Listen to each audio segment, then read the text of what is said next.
Let us commence with the Glossier review. The Glossier hits and misses I have been promising you for a couple of months now.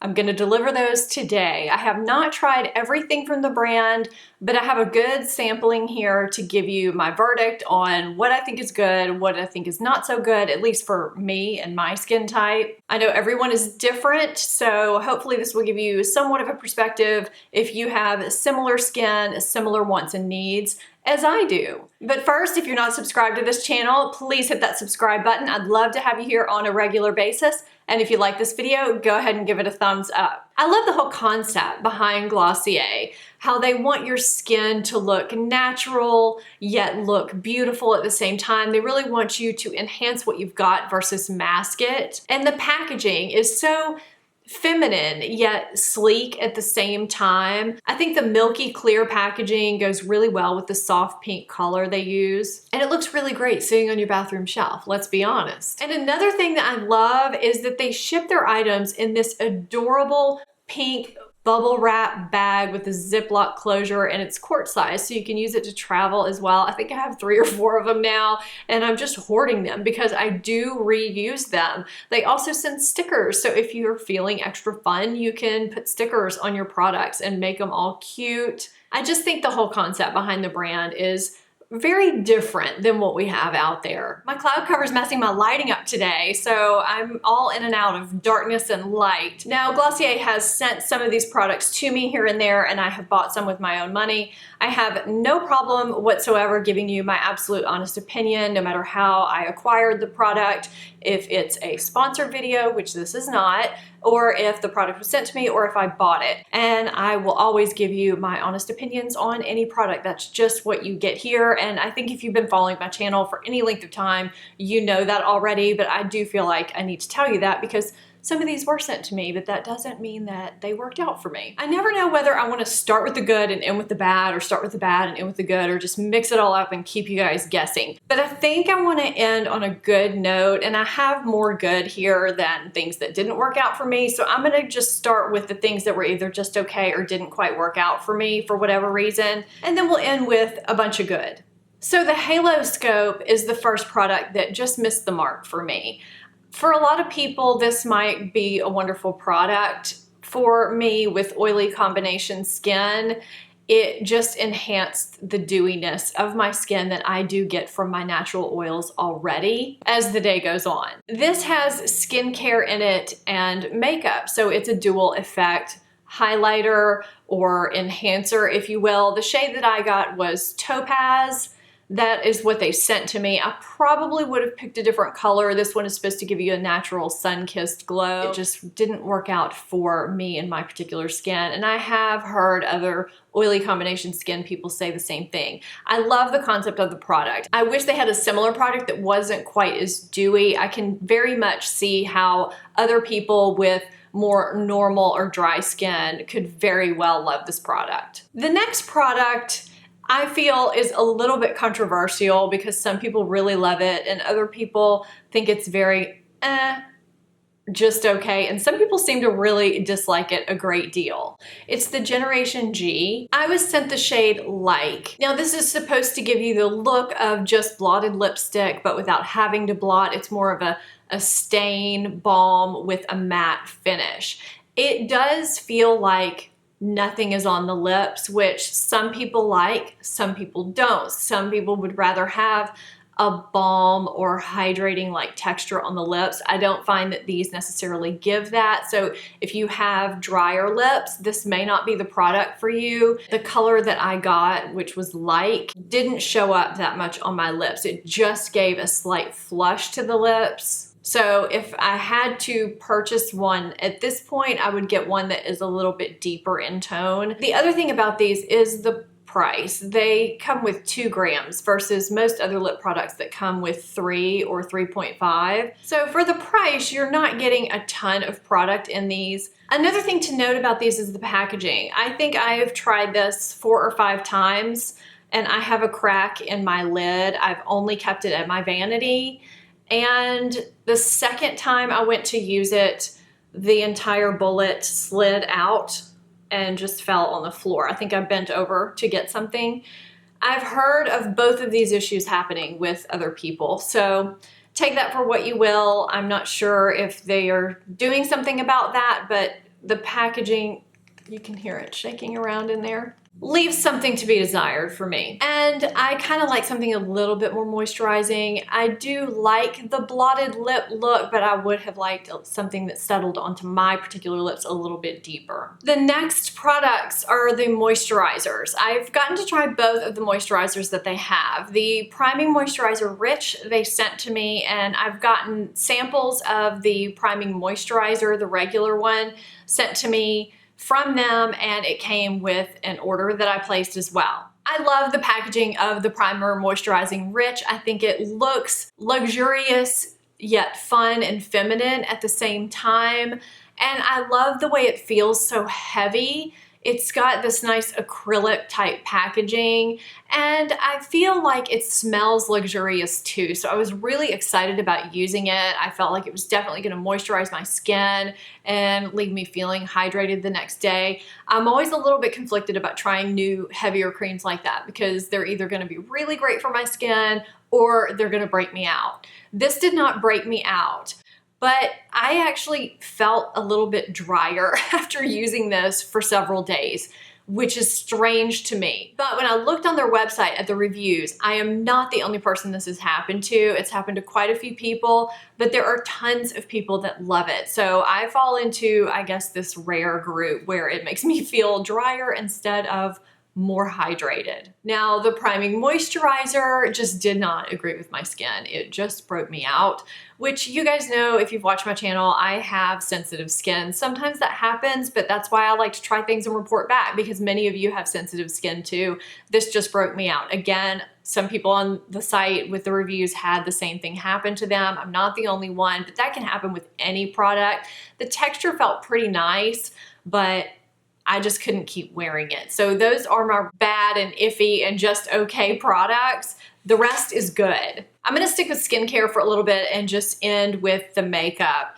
I got to try the Mega Greens Galaxy Pack. This is not something that I would have tried on my own. This is not something I would have bought off their website because I have a lot of masks in my bathroom. I just didn't need another one. But I'm really glad that they sent it to me because I find that with a lot of clay type masks, they can be stripping on the skin. Even with combination oily skin, I find that they can make me feel dehydrated or tight either later that night or the next morning. This one I feel like cleans deeply. It detoxes my skin, but it doesn't leave me feeling dry and tight at all. So I feel like this mask could really be good for any skin type. It could be good for sensitive or dry skin as well as combination oily. I'm really glad that they sent this to me because like I said, I never would have gotten to try it and tell you guys about it otherwise, but I really do like this mask. I feel like the first time I ever heard the Glossier name was because of their Milky Jelly Cleanser. I had it on my wish list for a really long time. The first PR package they ever sent me had the Milky Jelly Cleanser in it, and I think I snapped about it and put it on Insta stories. I was really excited about it.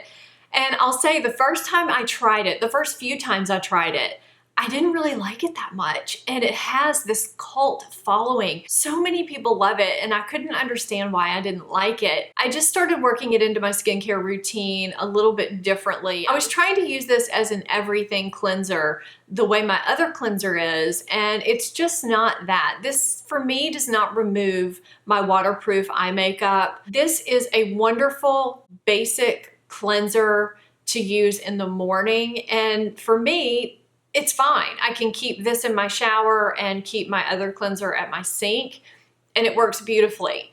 It is so calming on the skin. It almost feels warm when I put it on there. You can put it on wet or dry. I usually use it wet because I'm in my shower. I mean, I've used it when I'm not in my shower too, but it usually just lives in my shower. And it's hydrating and gentle. It never stings my eyes, but it never leaves a film. Years ago, I tried to use Cetaphil cleanser because everyone said that was such a great cleanser for sensitive skin or any skin type. It's what my mom's used for years, but her skin is more normal or dry. I tried to use it and it left this film all over my face. I couldn't stand the way it made my skin feel. And this does not do that. This has a milky jelly consistency, and it's just extremely gentle and perfect for a morning non-stripping cleanser that's gonna keep your skin balanced. The name balm.com is just so darn cute. They sent me 2 of them and I thought, it's a lip balm. Okay, it's got a cute name. It's not gonna be that great. I'll probably hardly ever use it. I'll throw it in my drawer with my dozens of other lip balms and it'll just live in there. Well, I started using it and it's become my go-to lip balm. I have it in the rose scent and I have the plain. And it's the perfect consistency. It's not too thick, it's not too slippy, it's hydrating. And I find that I'm reaching for this over all of my other lip balms. I keep one at my vanity and I keep one in the bathroom so that I'm never without it. I use it before I go to bed. I use it in the morning after I do my skincare routine so that my lips are nice and conditioned before I go in with any makeup. I was using the Bite Agave lip mask. That was kind of my go-to lip product, that or Aquaphor, and this has surpassed those. So I love this product. It far surpasses any of my expectations, if I even had any expectations. I think it's definitely worth having or trying. It's lip balm. You may not be expecting a lot from a lip balm, but I like to have a really good, reliable lip balm in my lip balm arsenal. Is that a thing? A lip balm arsenal? Anyway, I just like to have one that I know is going to hydrate well and have a good consistency on my lips. And this one does that. Glossier had originally sent me Boy Brow in clear and it was fine, but I really wanted to try it in a tint to see how it compared with my other brow mascara type products. I enjoy using those in addition to my eyebrow pencil because they just help fill in my brows and make them look fuller than they are. I ordered the shade Blonde. They don't have a lot of shades to choose from and I knew the next shade down would be too dark. I was just crossing my fingers that Blonde wouldn't be too light, because I naturally fall in shade taupe in most brow products. I'm happy to say that the blonde shade does work well for my brows. It's a tinge lighter than my natural brow hairs, but I like that because when I fill them in, it makes my brows look a little more natural. If I go my shade or darker, it makes my brows look way too heavy. So I actually like the shade. It is more of a taupe shade than a true blonde shade, I think. I love the size and the shape of the wand, and I find that it does build my brows up more than the other brow products that I have. So I've really been enjoying it. If I didn't have any true sparse areas in my brows, I could see easily getting away with this product alone. What I like about this product is that it's almost a meshing of Anastasia's Clear Brow Gel and a brow mascara. It's not as stiff as the Anastasia. It gives a more flexible hold, but it does hold them in place while giving pigment and fullness to the brows. So I didn't get that from the other brow mascaras. I didn't get hold and I didn't get pigment from the Anastasia, but with this, I get a little bit of both, which is nice. I've done an entire Glossier Wowder review, so I'm not gonna go too in-depth on the Wowder, but I will say that I enjoy this finishing powder. I use it as a finishing powder, which is what the description says it is, rather than a setting powder. I am not a fan of tinted setting powders. So what I do is use it after I've completed my makeup to blur my pores and give my makeup an airbrushed finish. I just take either the Glossier brush or another type of buffing brush and just lightly buff that into my face. And it just gives such a nice soft airbrush appearance to the skin. My final product is the Cloud Paint. It took me so long to order these because I kept thinking I didn't need another cream blush in my life. I'm not a huge cream or liquid blush user. I discovered and fell in love with the NARS liquid blushes earlier this year. I think they're wonderful and I just thought they were plenty, so why do I need these? I ordered these maybe about a month or a month and a half ago. They are somehow as good to me as the NARS blushes, but in a completely different way.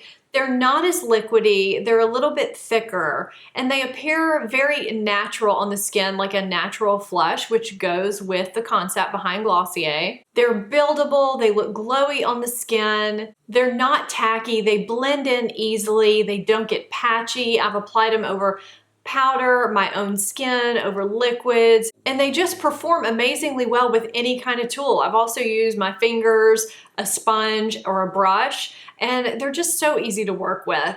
I highly, highly recommend picking some of these up or ordering some if you ever get the chance. I feel like some people are very intimidated by cream and liquid products, and these are completely not intimidating. Anyone can use them and use them very quickly. I'm gonna also attach my video for how I use cream products on my skin because I know it can be confusing for a lot of people. That's it. I think that was 9 products that I've gotten to try from Glossier, and some have been not so great and some have been pretty wonderful. So I'm really glad that I've gotten to know a little bit more about this brand so that I could relay some of that back to you. And I hope that you found this video helpful. Again, if you're not subscribed to my channel, please hit that subscribe button. If you're not following me on social media, I'll put that on the screen and down below. Thank you so much for watching, and I'll see you next time. Bye-bye.